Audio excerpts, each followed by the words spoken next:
राधे राधे दोस्तों, जय श्री कृष्ण। तो आइए श्रवण करते हैं संतोषी माता व्रत कथा। एक बुढ़िया थी जिसके 7 बेटे थे। उनमें से 6 कमाते थे और एक निकम्मा था। वह बुढ़िया उन 6 को अच्छी रसोई बनाकर प्रेम पूर्वक खिला देती। 7वें को बचा कुचा जूठन खिलाती थी, परंतु वह भोला था, अतः मन में कुछ भी विचार नहीं रखता था। एक दिन वह अपनी पत्नी से बोला, देखो मेरी माता मुझे कितना प्रेम है। उन्होंने कहा, वह तुम्हें सभी की जूठन खिलाती है, फिर भी तुम ऐसा कहते हो। चाहे तो तुम समय आने पर देख लेना। एक दिन बहुत बड़ा त्योहार आया। बुढ़िया ने 7 प्रकार के शुभ भोजन और चूरमे के लड्डू बनाए। 7वां लड़का यह बात जांचने के लिए सीखने का बहाना करके पतला कपड़ा ओढ़कर सो गया और देखने लगा। माँ ने उनको बहुत अच्छे आसनों पर बिठाया और 7 प्रकार के भोजन और लड्डू परोसे। वह उन्हें बड़े प्रेम से खिला रही है। जब वे 6 उठ गए तो माँ ने उनकी थालियों से जूठन इकट्ठा की और उनसे एक लड्डू बनाया। फिर वह 7वें लड़के से बोली, अरे रोटी खा ले। वह बोला, माँ मैं भोजन नहीं करूँगा, मैं तो परदेश जा रहा हूँ। माँ ने कहा, कल जाता है तो आज ही चला जा। वह घर से निकल गया। चलते समय उसे अपनी पत्नी की याद आई, जो गौशाला में कंडे थाप रही थी। तो बोला, हम विदेश को जा रहे हैं, आएंगे कछुकाल, तुम रखियो संतोष से धर्म आपनो पाल। इस पर उसकी पत्नी बोली, जाओ पिया आनंद से हमारी सोच हटाए। राम भरोसे हम रहे, ईश्वर तुम्हें सहाय। देहु निशानी आपनी देख धरु मैं धीर।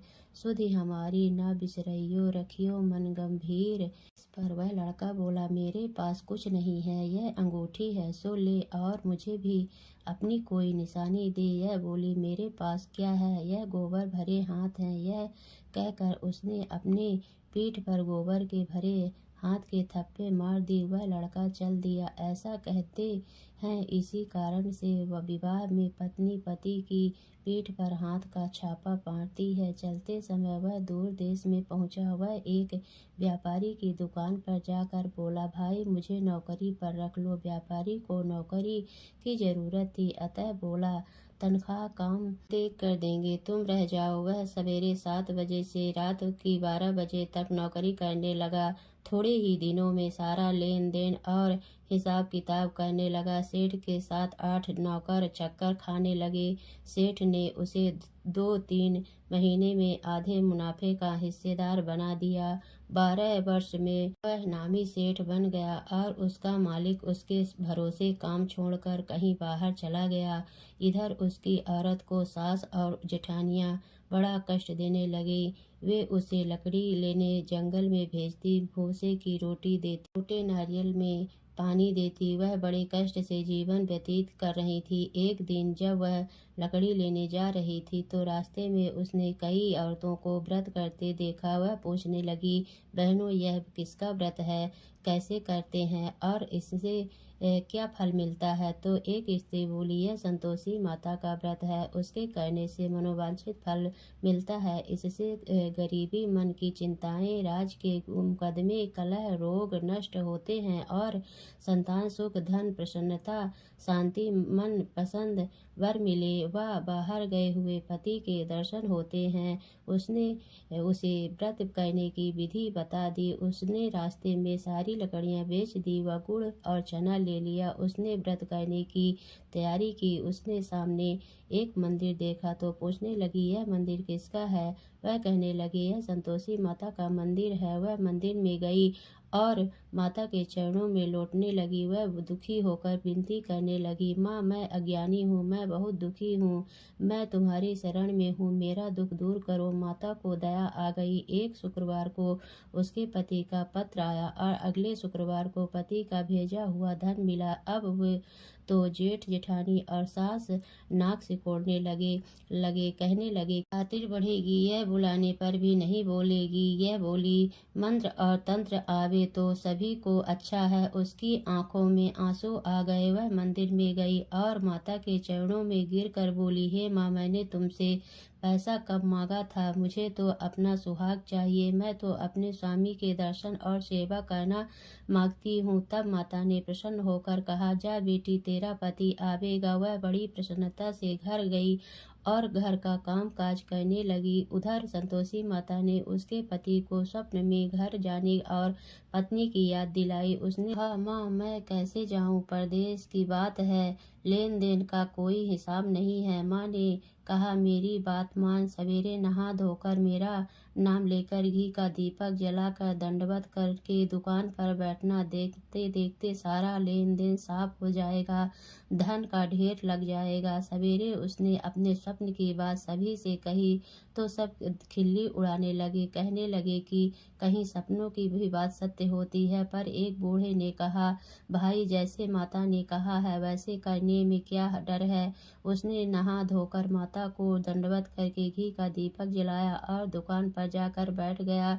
थोड़ी ही देर में सारा लेन देन साफ हो गया, सारा माल बिक गया और धन का ढेर लग गया। वह प्रसन्न हुआ और घर के लिए गहने और सामान वगैरह खरीदने लगा। वह जल्द ही घर को रवाना हो गया। इधर बेचारी उसकी पत्नी रोज लकड़ियां लेने जाती और रोज संतोषी माता की सेवा करती। उसने माता से पूछा, हे माँ, यह धूल कैसी उड़ रही है? माता ने कहा, तेरा पति आ रहा है, तू लकड़ियों के 3 बोझ बना ले। एक नदी के किनारे रख, एक यहाँ रख और एक तीसरा अपने सिर पर रख ले। तेरे पति के दिल में उस लकड़ी के गट्ठे को देखकर मोह पैदा होगा। जब वह यहाँ रुक कर नाश्ता पानी करके घर जाएगा, तब तू लकड़ियाँ उठाकर घर जाना और चौक के बीच में गट्ठा डालकर जोर जोर से 3 आवाजें लगाना। सासू जी, लकड़ियों का गट्ठा लो, भूसे की रोटी दो और नारियल के खोपड़े में पानी दो। आज मेहमान कौन आया है? इसने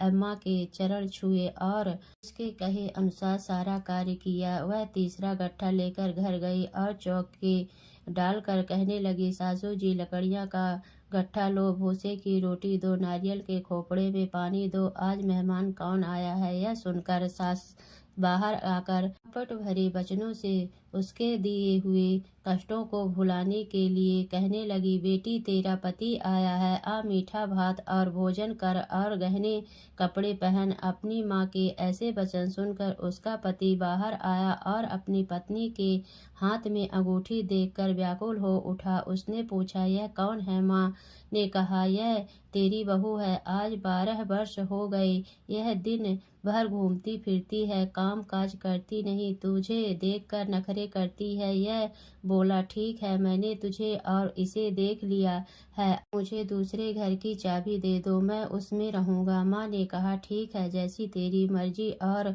उसने चाबियों का गुच्छा पटक दिया। उसने अपना सामान तीसरी मंजिल के ऊपर के कमरे में रख दिया। एक ही दिन में वे राजा के समान ठाट बाट वाले बन गए। इतने में अगला शुक्रवार आया। बहू ने अपनी माता से कहा, मुझे संतोषी माता के व्रत का उद्यापन करना है। वह बोली, बहुत अच्छा, खुशी से कर ले। जल्दी ही उद्यापन की तैयारी करने लगी। उसने जेठ के लड़कों को जिमने के लिए कहा। उन्होंने मान लिया। उन्होंने पीछे से उन्हें अपने बच्चों को सिखाया, तुम खटाई मांगना जिससे उसका उद्यापन पूरा ना हो। लड़के ने जीव कर खटाई मांगी। बहू कहने लगी, भाई, खटाई किसी को नहीं दी जाएगी, यह तो संतोषी माता का प्रसाद है। लड़के खड़े हो गए और बोले, पैसा लाओ। वह बोली, कुछ न समझ सकी उनका क्या भेद है। उसने पैसे दे दिए और वे इमली की खटाई मंगा कर खाने लगे। इस पर संतोषी माता ने उस पर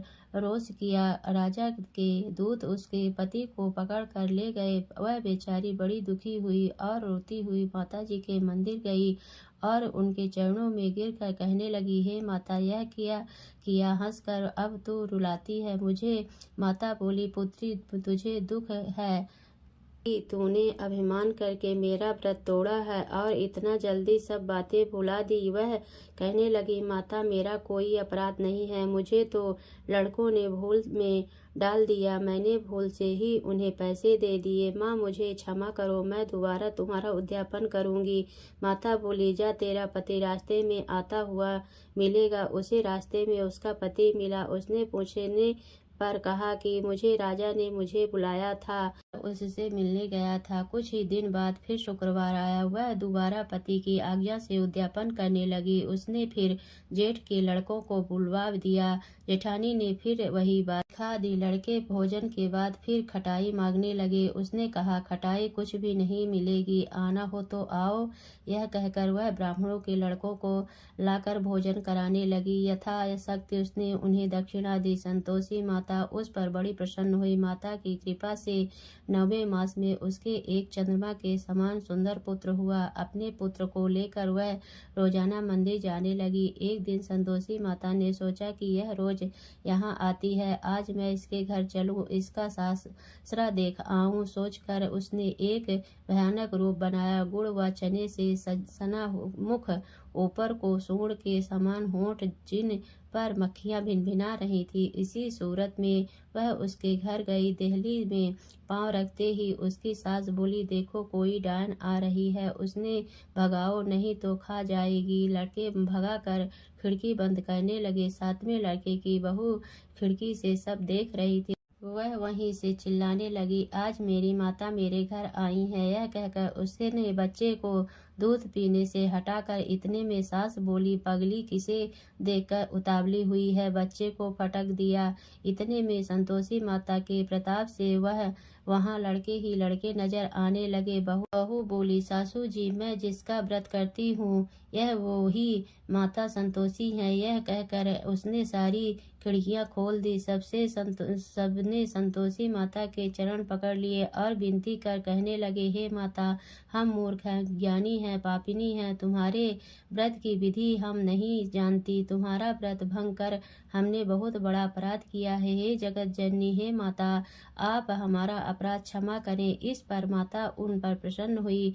बहू को जैसा फल दिया वैसे सबको देना है। माँ सबका कल्याण करना। तो बोलिए संतोषी माता की जय।